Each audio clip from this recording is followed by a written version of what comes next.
Hi, Jab. Welcome to the Impact Revolution channel. Thank you so much for coming. How are you doing today? I am very well, Yoshi. Thank you very much for inviting me. Well, it's an absolute pleasure, Jab. So, as we discussed, if that's okay, we would like to ask you a couple of personal questions so the audience and I know you a bit better, and then later we can go to more the business professional questions. Is that okay, Jab? Perfect. All right, cool. So we've been talking about where we are, where are we from, and which places we live. So if you could wake up anywhere in the world tomorrow, Jab, what it would be and why? Well, that's a fantastic question. Where would I like to be? Um, Probably somewhere. If I gave you a specific location, I'd probably say the Seychelles. The Seychelles. The Nice.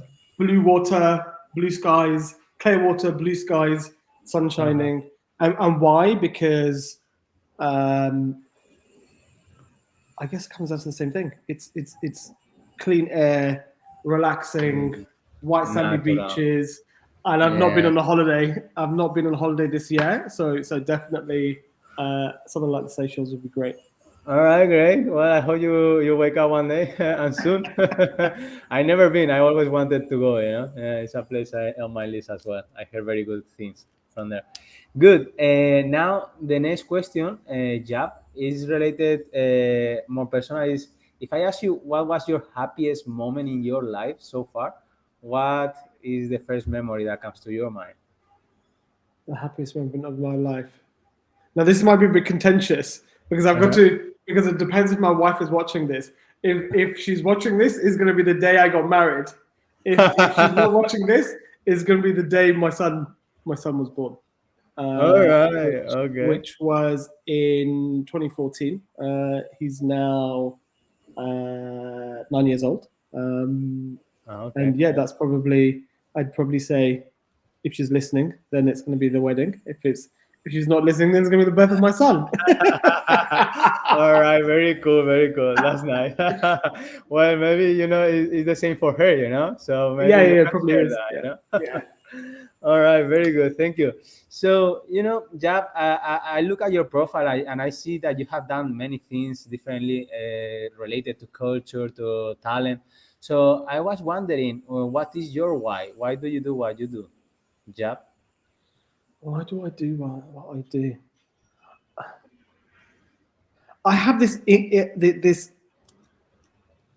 Yes.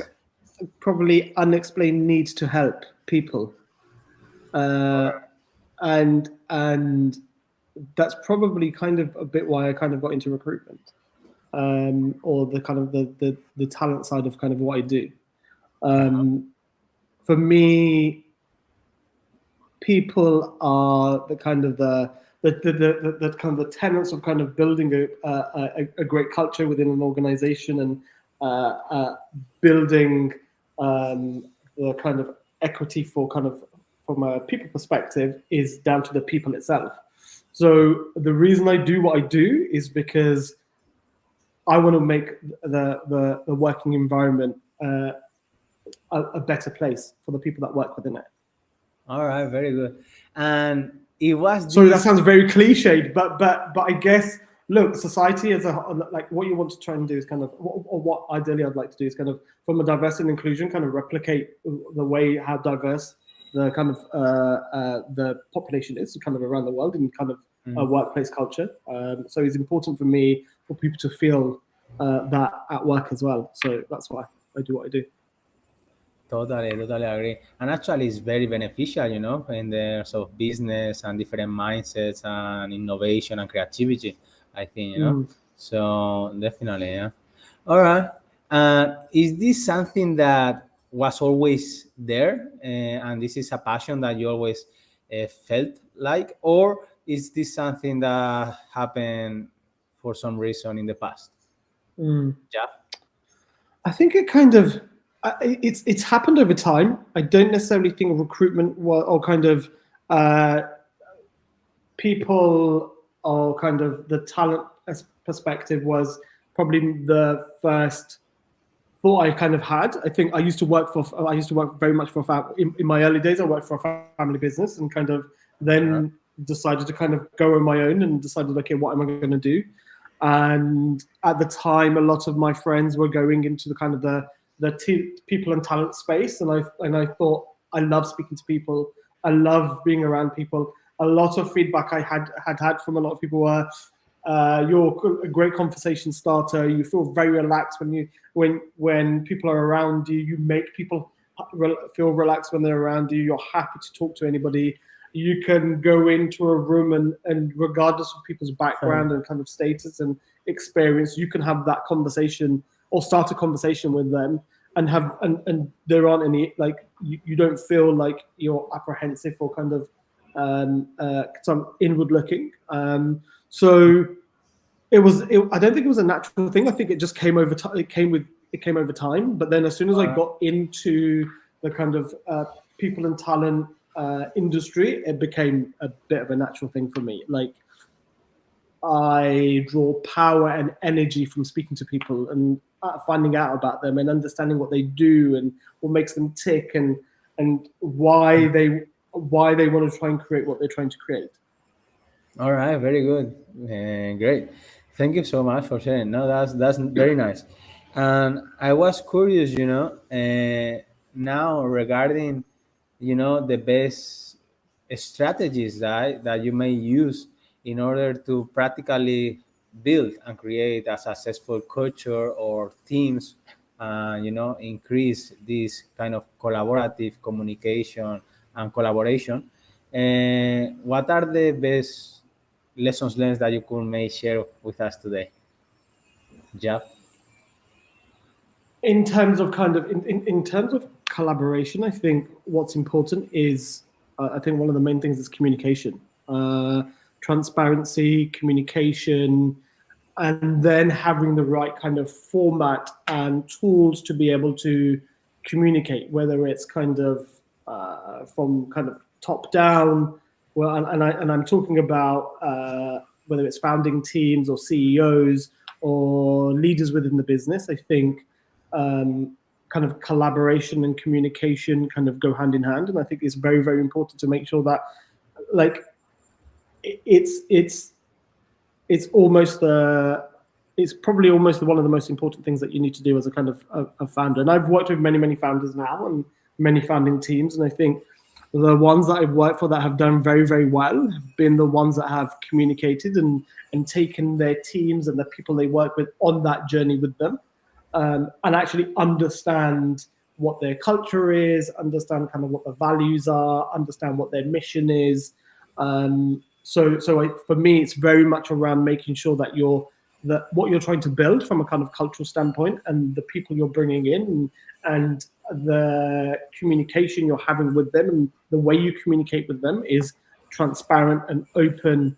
I've also seen it work very, very badly where there's very little communication and there is very little kind of transparency and things are maybe being done behind closed doors. And I've seen the culture deteriorate, and I've seen high attrition rates or high employee turnover. So definitely around kind of, I'd say those kind of communication is probably, yeah. Yeah, I totally agree. Communication, transparency, will goes in line with integrity, right? And I Yeah. was wondering, what do you think makes people not to communicate honestly, all right, or transparently, let's say? I think probably what stops it, like what's stopping. Explain to me what you mean by what's stopping it? Yeah, so in an ideal world, right? In an ideal business, as you say, is this clear that it's good to have an open communication where there is Hmm. trust, where there is transparency, integrity from both sides, right? From Yeah. the founders and from the employees. So, but you have stated, and is the reality that in many businesses is actually the opposite, right? So Yeah. Yeah. they don't have trust, they hide things.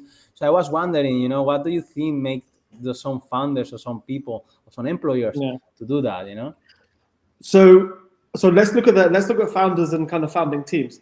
sometimes what can happen is, and I'm just focusing back on my previous experiences. Generally, from a founders or a founding team perspective, what generally ends up happening is they don't know how to communicate. They don't. They're a first-time founder. Maybe they are. They've maybe come from a role previously where they may have not needed to kind of communicate, or necessarily been in that position where they've needed to communicate their what their understanding of the product is, or kind of what their cultural kind of values is. And I think one of the things that fans have not done that they probably need to do more of is actually getting some support and getting some guidance, and whether that's kind of mentoring or whether it's through their network or coaching. It can that can stifle their kind of understanding of how to communicate. I also think that the way communication, the way the communication is delivered, or the message they're trying to deliver is being delivered, can be is maybe not being delivered in the right way. And I'll give an example. Totally. I've read articles where founders have made redundancies or gone through a redundancy process, and they've created did it through Zoom, and there's been no either follow-up communication, or there's been a lack of communication in terms of kind of why they're doing it and kind of what's going on. It's been delivered very, very poorly. And there's a kind of a lack of empathy, and there's a lack of understanding, and the impact it kind of has. And I've also seen it done very, very well, where founders have had to deliver a message, and maybe they have a comms person who's able to kind of write the communication for them. They've had some coaching around how to deliver a message. So I think that's also, I think, there are tools that can be used that can benefit team, like individuals and kind of teams. And I think whether you do it, we communicate collectively or on an individual basis, I think whether you're giving good news or bad news, I think you do really need to think about what's the outcome you're trying to achieve. What's the kind of, what do you want the individual delivering the message to? What do you want their what do you want their response to be? And then you need to work on kind of, what do you expect the follow-up's going to be? What do you think a kind of a follow-up question is going to be? So you're ready. So you understand. So you understand. So I also think that the communication needs to be very kind of again, very open and very transparent, and it needs to be clear and concise in delivery. And you've got to understand the mood and measure the mood of kind of what's going on, and realize that you're actually talking to people and individuals. It isn't just a screen you're talking to. If you are doing it over, I don't know, you're doing it over Zoom or Google Meet, or you're doing it in person, I think body language is on a video call can be difficult to read, whereas communicating in person always makes the delivering of the message and understanding and reading somebody's body language easier. Yeah. Some people, again, may not be able to read the body language, which is not a perfect situation. I think from an employee and from a kind of from an employee's perspective, I think the one thing I've learned over the years is trust is earned. Like it's not something that is a given right. Trust is earned, and I think you can lose the trust very, very quickly, but to earn that trust in the beginning is very, very difficult. So you need to, in some cases, you may need to over communicate. You may need to tell people what you're doing, what's going on, regular stand-ups. Maybe you're doing a town hall. Maybe you're doing like wash-ups after meetings. Like you need to, there needs to be some litmus test in terms of how people are receiving the message and whether they are on the journey that either the business is on or the founder's on. And I think from an employee journey, from an employee's perspective, I think it's very, very important that they feel in tune with the maybe the product they're working on, or whether they think from a kind of personal perspective they align with the values of the organization, whether they believe in what what the founder believes in, and these are kind of Mhm. all kind of important things. Totally, yeah. Otherwise, they will not have the same purpose, some values, Yes. and meaning, right? And they will not be motivated enough. Very good. I like this trust is earned. It's very hard to get trust with someone or some people, especially when they are new, but very easy to lose trust in Exactly. seconds, right? So I I agree. I was agree. wondering, Jav, thank you so much for this. This is communication and things I can see that you have a lot of experience with. So I was wondering if you have any favorite tools that we can, or you can share with some early founders that that, as you say, they don't know how to communicate. So what would you say are your favorite tools, maybe? Um, I probably have a list somewhere of probably what my favorite tools are, which I could probably share a bit later on. But I think the Okay, sure. tools such as Slack are probably a very good tool to get a message out quickly to a team or individuals, and be able to kind of get an instant response. I also think like employee engagement surveys Uh-huh. are a good way to kind of do that kind of litmus test. And there are tools out there that you can use. Again, I can share them later on in terms of kind of what they are. But I think That would be interesting. uh, Yeah. uh, instant messaging tools such as Slack and kind of tools where you're able to get engagement and constant engagement from your team, and setting up groups within kind of Slack definitely helps. All right, good. And I was wondering, what about the face-to-face conversations, right? Like the ones you have shared about, getting late, some people, and firing some people, that are difficult, challenging situations, especially for Yeah. founders, right? So, what do you think is the best way to approach those situations? Those type of situations are always difficult and kind of delicate situations when you're going through a difficult time with the employee, or you'll make kind of doing uh, redundancies. I think face to face, I think you plan, and plan. And that's Mm-hmm. probably the three words I'd probably say is you need to plan in advance everything you're going to say, ex- what you expect the kind of the person to reply back to you. I definitely say scripts always help.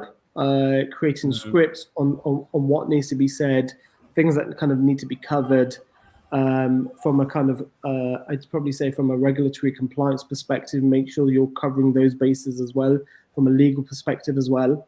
When you're having those conversations kind of face to face, it is difficult, but you do need to make that person feel as the person you're speaking to feel as Mm-hmm. comfortable as they possibly can be, and whether it's uh, uh, if it's obviously somewhere in the office, in a room where there isn't necessarily any window, like if there isn't a glass where kind of people are walking past you and things like that, because it's obviously a difficult conversation. But it's a plan the conversation you're going to have, make sure you're taking notes through the conversation, create some scripts on what you want to say and the message you want to deliver it empathetically. Like it's Mm-hmm. if you're delivering a tough message, you need to show empathy, and empathy creates trust as well. So a way of the message, even delivering a difficult message, there's a way to deliver it, and realize that you're talking to people, but these are individuals. These are people,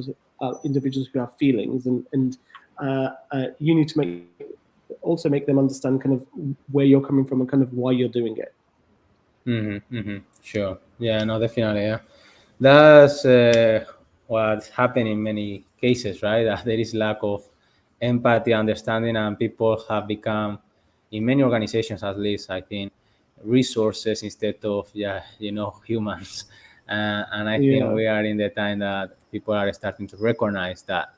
So I was wondering if you have any comment to respect to that, because you talk about communication, right? I think as well is a lot of about the mindset, right? About the culture and about the values as well. So I was wondering, if you have any big lessons learned that you can share with us, Jab, about these topics. I think culture and values are culture is very important, and culture and values are kind of intrinsically linked between the two. And I guess Mm-hmm. my my big piece of advice would be is that really from the beginning think about what culture you're trying to build. What type Mm-hmm. of environment do you want to build? Why do you want to build that environment? What's important to you? And Mm-hmm. where do you see yourself now? And where do you want to maybe see yourself in 12 months, 18 months, 24 months?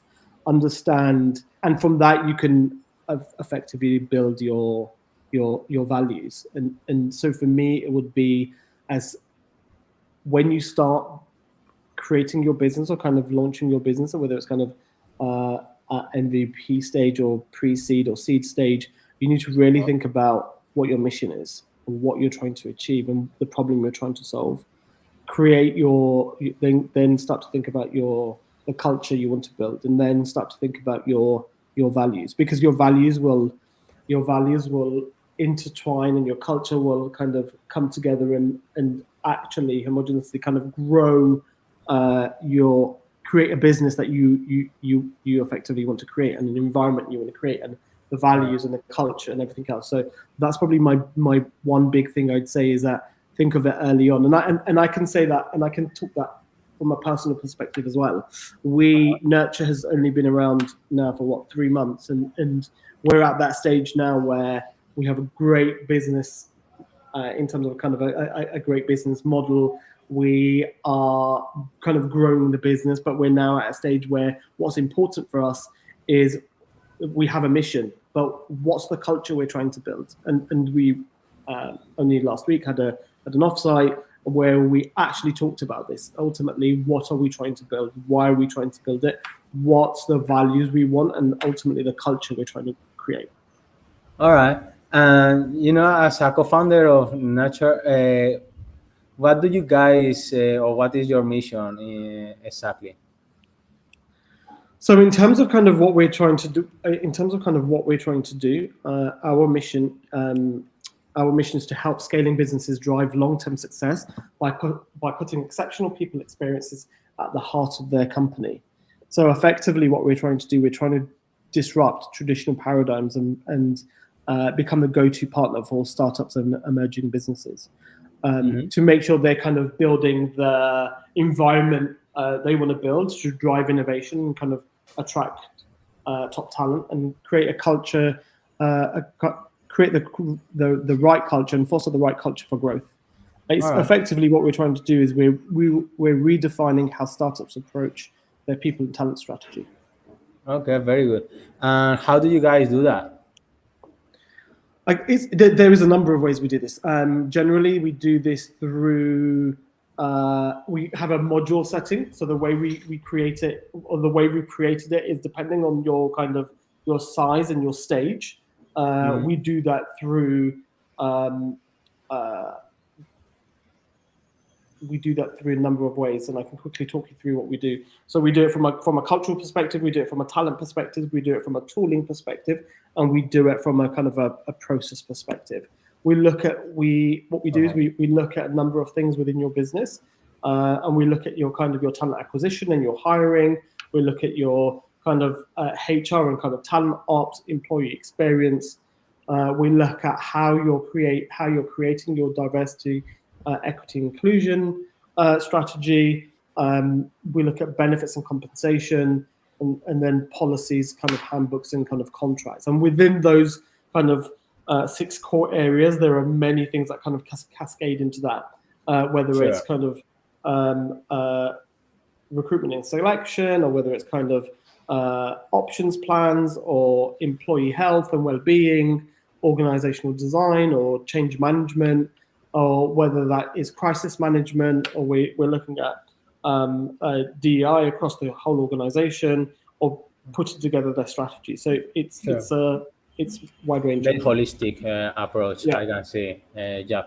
Okay, very good. We have 5 minutes left. Thank you so much so far, Jab.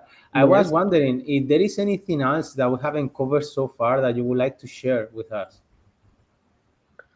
Um, no, not really. I think we've covered. We've managed in the 25 minutes we've been speaking. I feel like we've covered quite a lot. But I think Yes, for like sure. in terms of um, some advice I'd probably give to founders and uh, uh, founding teams is Yes. ask ask for help. Mm, I see a lot of founders, and I see a lot of um, founding teams who struggle in the early mm, days, and they don't know where to go to, or they don't know who to speak to. And this is kind of probably why we kind of set up Nurture. But speak to your network, find out what others are doing, find out what are the things that are most important when you're early, when you're in the kind of early stages of building a business. Um, mm, I mean, I can give you some quick statistics in terms of this is kind of some data I kind of pulled together, but in terms of kind of especially in the UK, 80% of all startups fail due to HR and people related issues. And these are for something which is very important for startups. Like there are many startups that fail because they just don't think about what they're trying to do. It's very tough at the moment. Two of the top three reasons for startups failing is a lack of funding and running out of cash, which is often mm, caused by a high burn rate from insufficient planning, increased headcount, and kind of having the wrong people strategy. So think about this early on, and don't leave it too mm, long, and bring people in if you need to, or just speak to your network and speak to your network. If you need to get a coach early on. uh-huh. It's important that you try and you surround yourself with a supportive network that can tell you that can tell you when you need to do things and when things are not going right, and don't be scared to make mistakes, but try not to make those mistakes twice because it can be quite costly. Yeah, that's a good point. Yeah. Very good. Yeah. Thank you so much. I think that last advice was very powerful, and it's impressive about the numbers, right?